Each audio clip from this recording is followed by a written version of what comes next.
Time now for a little thing we like to call Off the Mic. Just a couple of people navigating the world of broadcast news right here in the San Francisco Bay Area. Gasia anchors the morning show. Mike anchors the evening shows. And every now and then we do a little thing called a podcast. And this is just another episode we're teeing up for you today. We're both raising families, by the way. We both have 2 children. And Gasia Mikaelian, let me tell you this. The other day I saw you on television right next to the head coach of the Golden State Warriors, Steve Kerr. I don't say jealousy a lot around my neck of the woods here, but I was a little jealous of that. Did you guys have dinner? What was that all about? No, it wasn't dinner. It was strictly professional. Can I tell you, my mind was blown. I'm going to tell you a secret. I hadn't even been to Chase Center before. I've never seen a Warriors game. And the Warriors invited me to host what they called a chalk talk. It was a talk with head coach Steve Kerr, and then the assistant coach of the visiting team, the Timberwolves. The assistant coach name is Rex Kalamian, Armenian, and it was in honor of Armenian Heritage Night. And so the Awesome. Warriors, first of all, they arranged for like Armenian organizations across the Bay and beyond to enable their members to purchase tickets. And so like my brother was there, my sister was there, like it was the whole Mikaelian thing. And after the game, I hosted the Chalk Talk, which was me and the 2 coaches, and they talked about their commitment to the Armenian community. Obvious because the other assistant coach from the other team is Armenian, and he is the head coach of the Armenian national men's basketball team, like through and through, right? Steve Kerr's family, many people may not know, his grandparents were instrumental in saving several thousand Armenians who were orphaned due to the genocide back in the early part of the 1900s.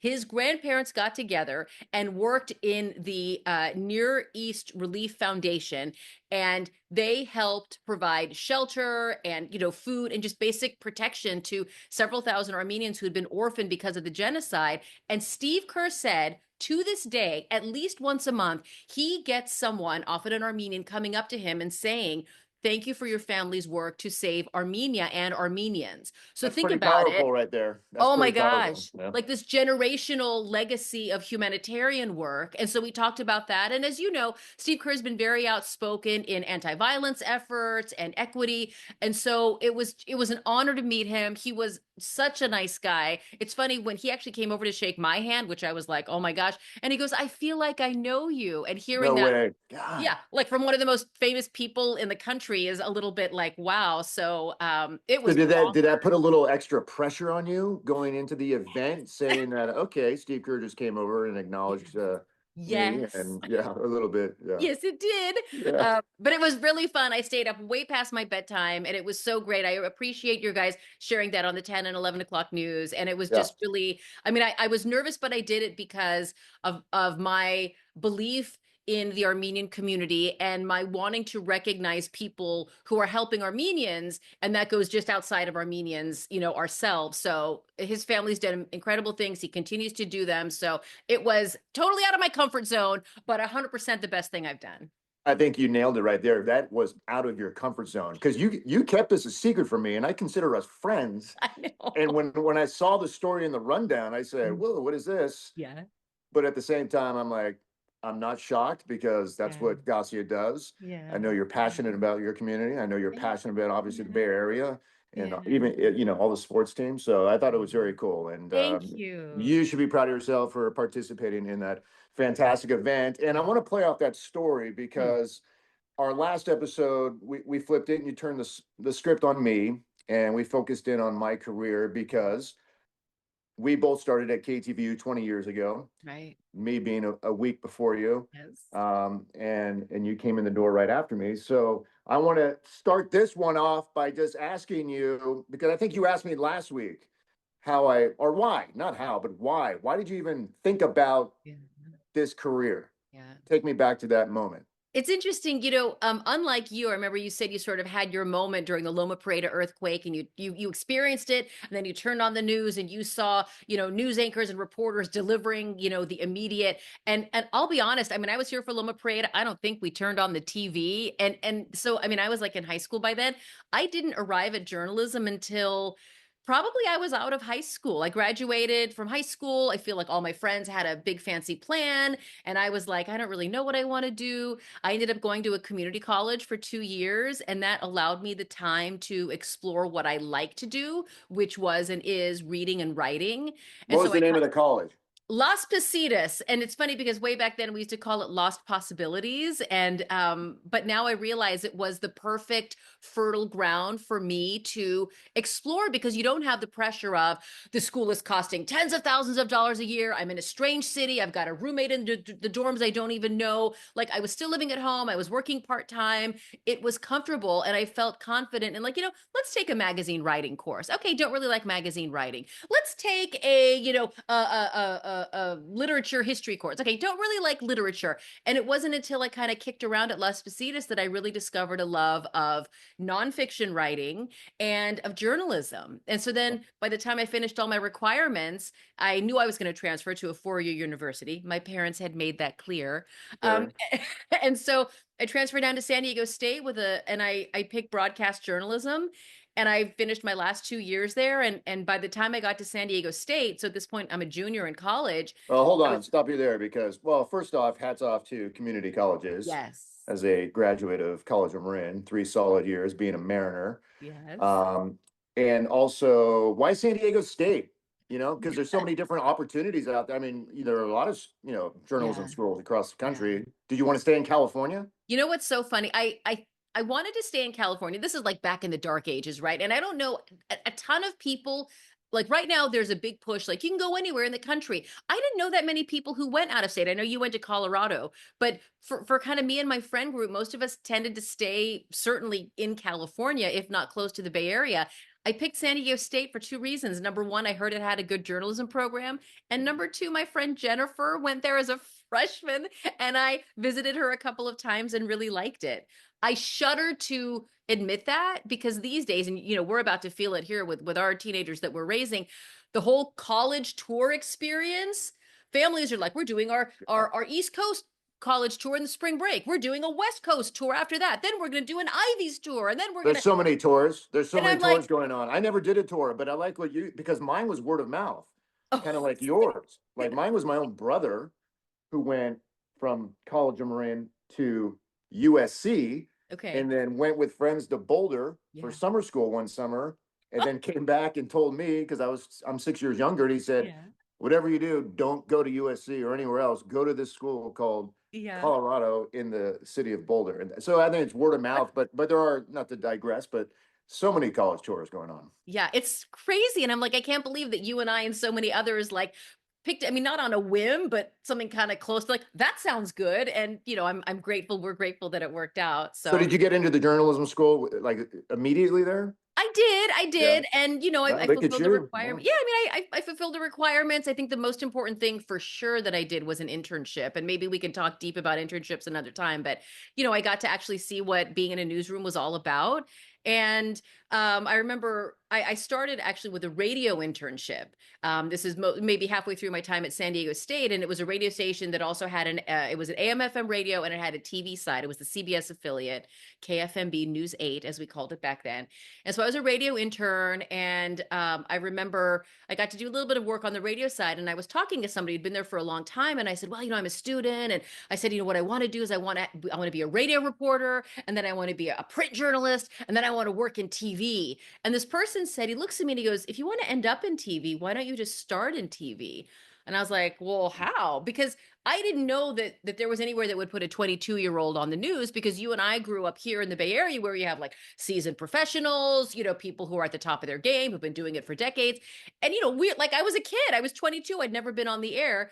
And it turns out that you can go to a very small city. And so I applied and I got a job in Yuma, Arizona, which was one of the smallest markets in the country.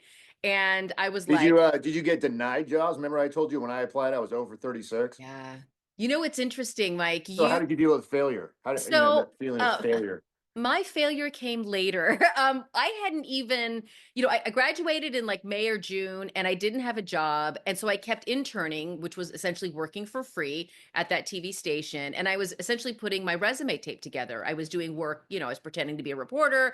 I was going out with the photographers. I was, stringing cable and carrying tripods and doing all of that. And I was like, this has to lead to something, but I didn't really know how. And thankfully, there was a photographer at that station in San Diego who had come from a station in Yuma a couple of years ago, and he takes me aside one day. He goes, "Hey," he goes, I think there's a reporter opening in Yuma." And I go, "Oh," and Yuma's about 2.5 hours east of San Diego for anyone who doesn't know. And I said, "Oh," I said, "Well, great. Like, what do I do?" He goes, "Call the news director." And I go, "Okay, well, what do I tell the news director?" And he's Yeah. like, "Tell the news director that you've graduated with a degree in broadcast journalism and you want to be a reporter," And so I laugh because, like, these days, of course, we know how to pitch ourselves. But back then I was a baby. I had no idea. And it's funny because Mm. I hadn't even put my resume tape together. I had a stack of beta tapes. They were about like this big of beta tapes, right? Of like, here's a stand up from that fire that we shot in Ocean Beach. Oh, this other tape has a little bit of me interacting with a guest on, mental health awareness issues, And so I had this like backpack full of tapes, not one thing I could hold in my hand to send to a news director. But upon learning that there was an opening that hadn't been posted on the job boards, and that's key because as soon as a job is posted, like everybody in the world would apply for it. And so I called the news director. I am sure that I wrote out on a piece of paper what to say to the news director. That's how nervous I was. I called the news director. His name was Chris Willis. And he said, "Look, if you want to send me your tape, go ahead." He goes, "I'm going on vacation in 2 days. And by the time I come back, I will have made a decision. So if I don't get your tape in the next 2 days, I'm not going to see it." And so that night, I went back to the station I was interning at. I brought my big old bag of tapes and I myself edited my resume tape together. I picked the little tiny tidbits of the good stuff from all that work I'd been doing over Yeah. the summer. And I put it together. It was probably like, I doubt it was even 8 minutes long. I mean, it was like maybe 4 minutes, right? But it was me on camera. And that was during the time, this was in 97. This was during the time that there was either a UPS strike or there was some sort of problem and nobody could guarantee me overnight delivery. And so I packed up the car and I drove my tape out to Yuma the next day. Yes, you did. And Yeah, you did. it was hot and I was sweating. I mean, again, it's August, right, in the desert. And I packed like a nice outfit and I drove out there in casual clothes because I was sweating. And I pulled up into Yuma and I pulled over at like the McDonald's and I went into the ladies' room to like kind of freshen up. And I tried to put makeup on my face and I was so hot. My body was so hot. It was just sliding off my face. I looked like a mess. But finally, I calmed down. I splashed the water. I went into that station and I said, "Hi, I'm here to see the news director." Mm, And she was like, "Oh, he's not here yet." And I said, "I'll wait." And so I mm. waited maybe for an hour. He showed up. We talked maybe for 5 minutes, like maybe. And he's like, "Great, I'll take a look. See you later." And I turned around and I drove back to San Diego. And How then long of a drive is that? it's 2.5 hours. Wow. Yeah. So you I walk guess away happy, disappointed?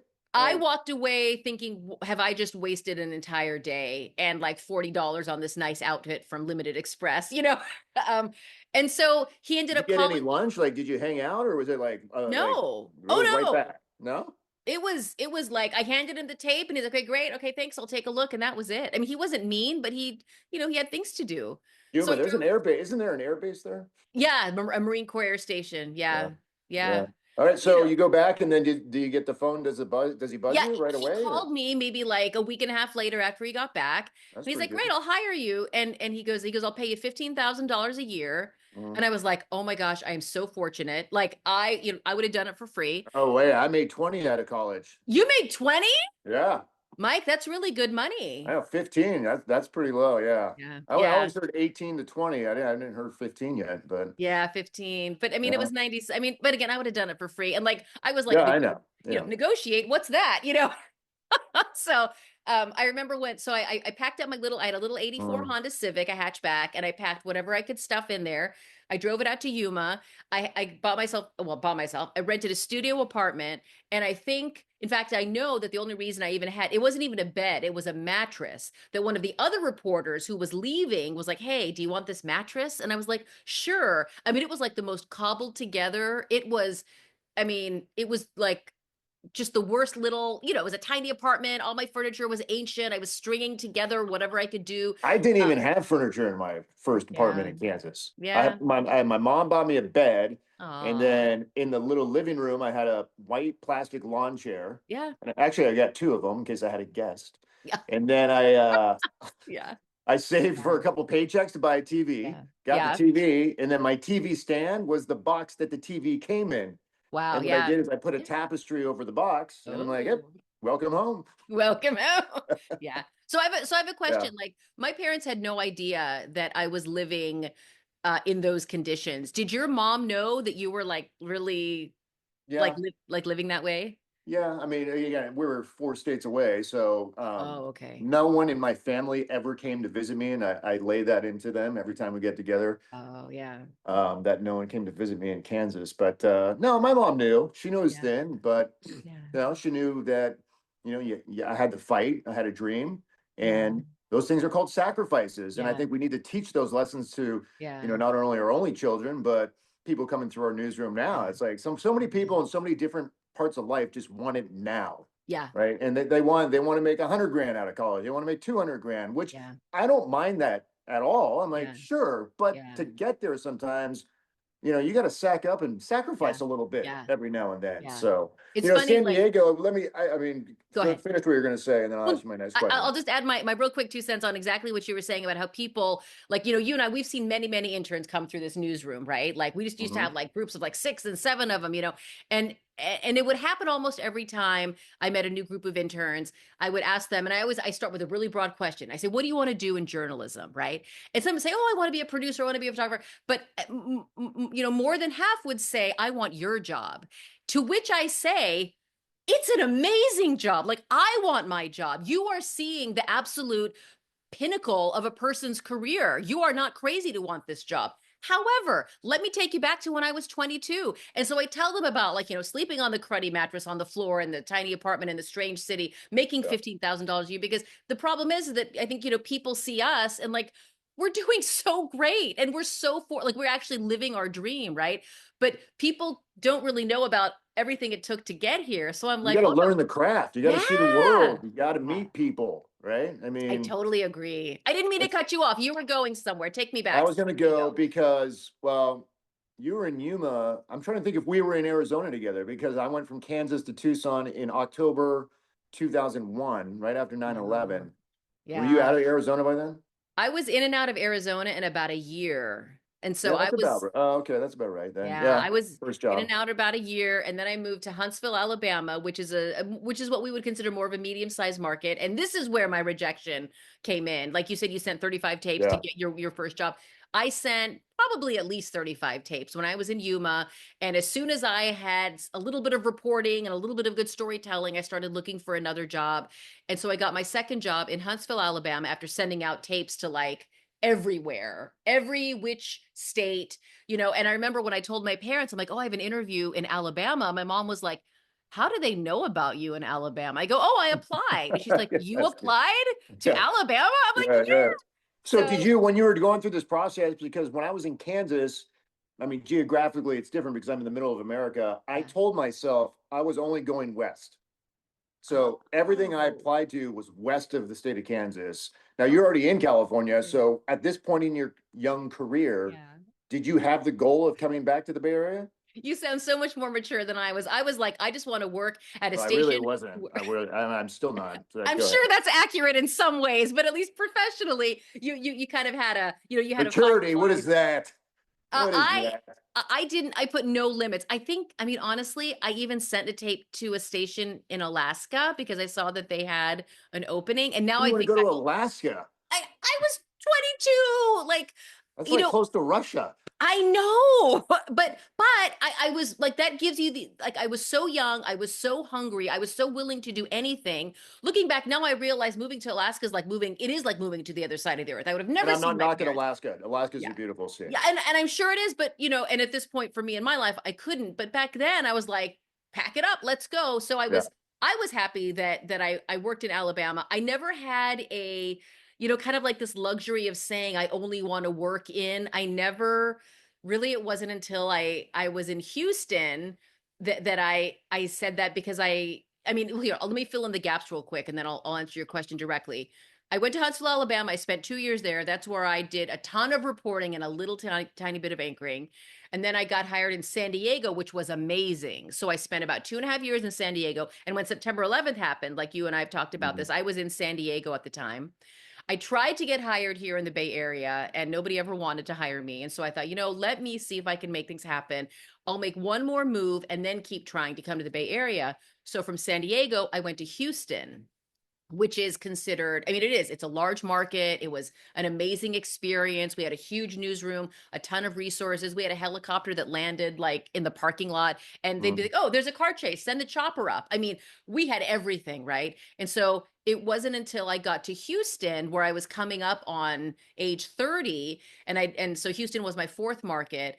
And I just remember thinking, you know, like I'm getting older, right? I'm Mhm. 29, right? So Mhm. I'm getting Mhm. older. I like what's the rest of my life going to look like? I missed my family like so bad. And had you found love yet? You know what? I am so fortunate. If I did one thing right outside of Right. my career, it was finding love in Yuma, Arizona. I met my husband when he was a photographer for the newspaper in Yuma. He grew up outside of Chicago, so he's Hmm. from the Midwest. He came to Yuma about 6 months before I got there, and he was working for the daily newspaper. And so when I got to the TV station in Yuma, we had a friend in common in the newsroom, and she introduced us. And at first I was like, not interested, not this guy's not for me, whatever. And then quickly my thoughts turned to like, wow, he's really, sensitive and just, like a really gentle, kind person. And so we've been together since I was 22. We So when we you were can in Houston, he's with you. He traveled with you. He is with me in Houston. He is So you're with me not in San married at this Diego. point, We are right? You're not not. married. Don't tell my No. parents. No, I'm Wow. joking. Wow. That was Risque. that was not a fun conversation. We did long distance when I was in Alabama. He stayed in Arizona, and then when I got the job in San Diego is when we were physically together again. And so then we moved to San Diego. I mean, we moved from San Diego to Houston, and again we're Houston. together. And I'm really glad because Houston was a rough experience for me. We can like go into like career disappointments. That's like a whole other topic that we can talk about. But Houston wasn't all smooth sailing for me, and I'm grateful that I had him there and he Oh, was give me one reason why. Just give me one reason why. Why wasn't it smooth sailing? because oh, why wasn't it smooth sailing? Yeah. I Give me just give me the you headline know there. I just felt like because I'm such a Californian and many people in Houston were such Texans. I think a lot of the ideology, like I remember, like I would take home. This is back when we printed our scripts on actual paper, Mhm. and when I found out that they didn't recycle at the station, like there was no recycling. And like my morning scripts were like, those 200-pound packs of paper for your, Right. like every single day I was going through that. And when I realized they didn't recycle, I started keeping my scripts at my desk. And then when I would fill up one of those big paper grocery bags, I would take them to the recycling center because there was no curbside recycling in Houston at the time. And when that word kind of got out, people were making fun of me. And Wow. one of the longtime directors, a Texan through and through, he goes, I remember, he goes, we had someone else from California here once, and she was crazy too. And I thought, wow, like, you know what I mean? Crazy. Yeah, Say the word crazy crazy. for recycling in Huh? like the year 2002. So anyway, so just like little things like that. And then, it was hard because the station I was working at, it wasn't a number one dominant station.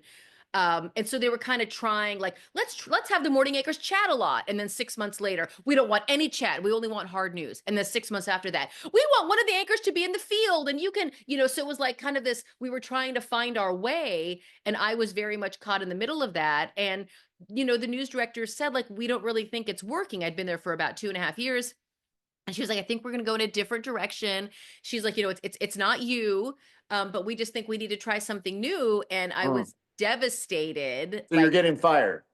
I was That being the right taken. word? I was being taken off the anchor desk. So I had a contract that I think was for like 3 years, and they told Fired from the desk. yes, I was, and that's why I was being made to be a reporter. But lucky for me, our weekend morning anchor, she was going out on maternity leave, and so they said we'll have you anchor the weekend mornings until she comes back. So and this is key because it is old. I had been a full-time anchor. I was anchoring morning and noon Hmm. in San Diego for 2.5 years, and now in Houston for 2.5 years. I hadn't done a lot of like breaking news reporting, like on the spot reporting.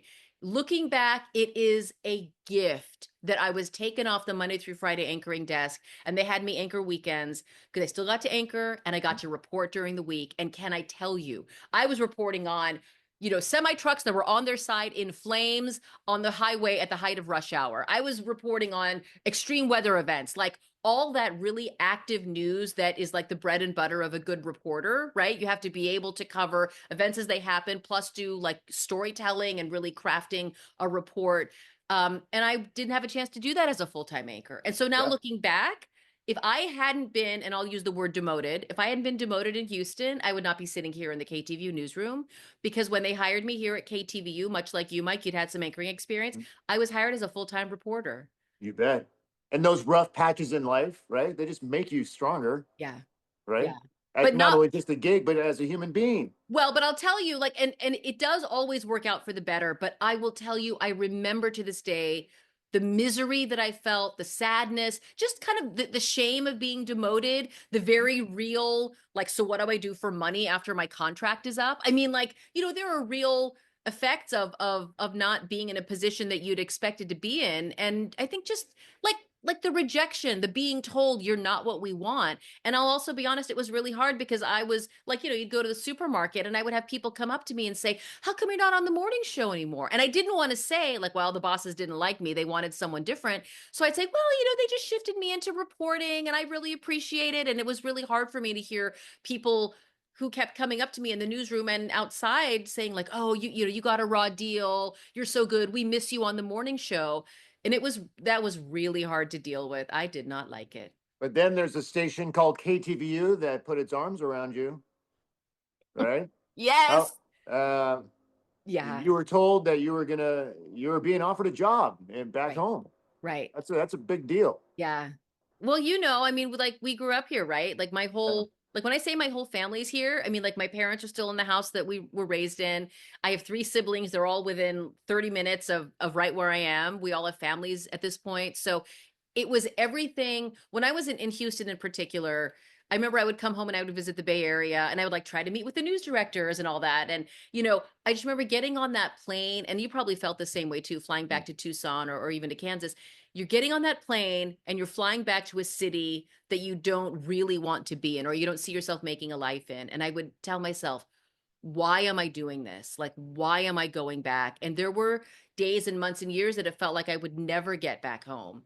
And so when I got the call to come here, I remember, I mean, I'll be super honest.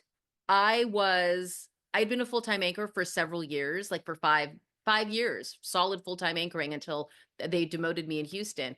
And I had hoped to come here with at least a little bit of solid anchoring in my schedule, like weekend anchor or, early Yeah. afternoon anchor, something like that. And our news director here, we've talked about him before. His name is Ed. He was very clear. He's like, I'll hire you as a reporter. He said, I don't have any positions open for anchors. And I even said, if you could look ahead a little bit, do you see any opportunities opening up? I'm No, you don't. thinking, Get that foot in the door. Take the and job I and get know, here. but and he was like, he goes, I'll be honest, looking ahead, I still see no opportunities. Yeah, yeah. Good Anchoring, for Ed. Yeah, I didn't yeah, even ask that. I'm like, what? You want me to say? In fact, he offered me a morning show reporter, which I did. I despised working yes, in the mornings. I'm like, no, but I said yes. I said, you yeah, whatever you right. want. And You then bet I'll do it. a Yeah, week before I started, he's like, we're gonna switch you to day side. You're gonna be yeah, like 9 to 7. Is that okay? I'm like, great, sure, yeah. done. Yeah. Well, I mean, like I said, my path here was a little bit different than yours, and I like it's just hard. It's a hell of a path, I tell you that. Yeah, I mean, yeah, what you experienced and the yeah, emotions and going yeah, back to the place you went to college in San Diego and then yeah. out to Texas, a state you had never really been to, and Mhm. then back home. I mean, the best thing for me coming home, and this may sound a little silly, but I'm sitting here looking in the corner. I got my hat on. Go Yeah, Dons, USF, by the yeah. way, NIT. Was seeing guys wearing like Giants hats, Oh, yeah, 49ers hats. yeah. Like you just living in another state, living in Colorado and Kansas and everything. Like if I saw a Giants hat in like downtown Denver, I'd go hug the person. Right. Like that little thing I missed for so much. It was so great to be back in the Bay Area, Yeah. and and seeing the A's and the Raiders and the Sharks. I mean, it's like, Yeah. well, it's a full circle moment, Yeah. and we've been Yeah. lucky enough to pull it off here for 20 years. Yeah. Like so, Yeah. every day it's been great, right? Every day, do you still love going in? You know, it's funny. I came here once to talk to the news director at the time, trying to pitch myself, and he made it very clear. His name was Andrew, and he's not here anymore. And he looked at my tape, and he's like, "No, we don't do that here." He's like, "We don't really need." And at the time I was in San Diego, and it was kind of a very fun morning show. And he's like, "We don't do that here. This is KTVU. We're all about serious news." And I remember I walked out of this building thinking, "Guess I'll never work there." And so now when I come in every morning, it's like dark outside. It's like the middle of the night. I have a little badge. Where's my badge? Here, I'll show you this badge. This is me, like The when I employee was, badge? yeah, my employee badge, right? Ah, they get the And, long hair. Yeah. and I know that I used to be long hair. And so, Yeah. and I swipe that badge and our little gate opens and I'm like, man, that gate opens for me. Like it's so stupid and corny, but I still remember what it was like wishing so hard to work here, wishing so hard, not just to work here, but like to live in the Bay Area, to be back with my family. And now I'm like, guess what? I get to make a living working at what I love to do at a station that I've always admired with people who support me. And guess what? I can see my parents anytime. I can go, like I was with my sister yesterday. And like, you know what it's like when you're living in other states, just to see your mom, you have to like buy a plane ticket and plan. And you're like, even that $400 plane ticket might break the bank. And now I'm like, I can't believe like my, like, for you, what you said about seeing a Giants hat, for me, it was, I had been here like a week, March of 2005 when I started. And my brother used to work in the city and he lived in Berkeley at the time. And he said, "Hey, why don't I swing by and we can go out to dinner after you're done at work?" And I was like, "Oh my gosh, you mean we can plan to see each other in 2 hours? How about And we can that? have, Right. it was bonkers." And so I was like, yes, this is all real now. And so that was like a real, like, you're home now, Yeah. Yeah. Yeah, it's cool. Very cool. Well, congratulations on 20 years at Thanks. KTVU. And, Do we get like an extra week of vacation or something, or a watch or? I don't care. I mean, you can go take a week. I don't think they'll allow it, but I'll No, give I it to don't you. think so. We have plenty of vacation. I'm a vacation hoarder anyway. I've got days I need to use, but it's funny. Like I I'm was, I taking a got, vacation day right now because my wife's on a work trip. So oh, someone's got to watch the kids for the next 4 days, make sure that's they good. behave, and there's no wild, crazy parties going on here behind me. Oh, your kids would never do that. Yeah, they would. Well, I know one of them would. Oh, really? Oh, Oh, yeah, for well, sure. it must be fun for you kind of being off the clock because typically you're like afternoon, like when your kids are home, that's when your workday ramps up. And so it might be nice to kind of do the whole like pick up from school and sports and dinner and all that. Yeah, I'm fired up because I'm going to go, I'm going to dust off the grill. We're going to grill for the next 4 nights. Oh, good. Actually, my son doesn't have school today or tomorrow because he had midterm. So Oh, we got some wow. solid one-on-one time. Yeah. So yeah, I don't know. I'm fired up. But hey, next week, Awesome. since we're still in this month, 5 years since we went home for the pandemic. Yeah. So let's dive into that because Yeah. that was a nightmare Yeah. broadcasting live Yeah. from my son's room. I remember Yeah. like it, but can I tell you, I remember Nightmare, like you, nightmare. you Like were in I your can't son's wait to tell people how awful that you know, was. I really liked it. I mean, you and I, we had So I totally, knew you were going to say that because you were home, you're around your family, and your yes. kitchen was right there, so you could cook and bake all day long. Yes, I was like, it's 10:30 on a Tuesday. Who would like a chocolate cake? Like, and I'll tell you, Mike, like I would see people out like the one time a week I'd go to the grocery store. People would be like, "Oh, I really like Mike's room with all the sports pennants and trophies." They thought that was Yeah, your room. yeah. They thought I had my Little League trophy still up. And then our news director told me to like 8 months later to flip it because I didn't like it anymore. I'm like, seriously, that's all you care about?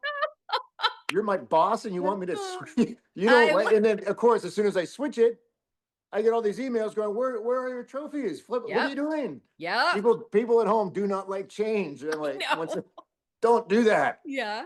Anyways, we'll dive into that. As my good friend All once said, once in a while you get shown the light in the strangest of places. If you look at it right, you'll see around.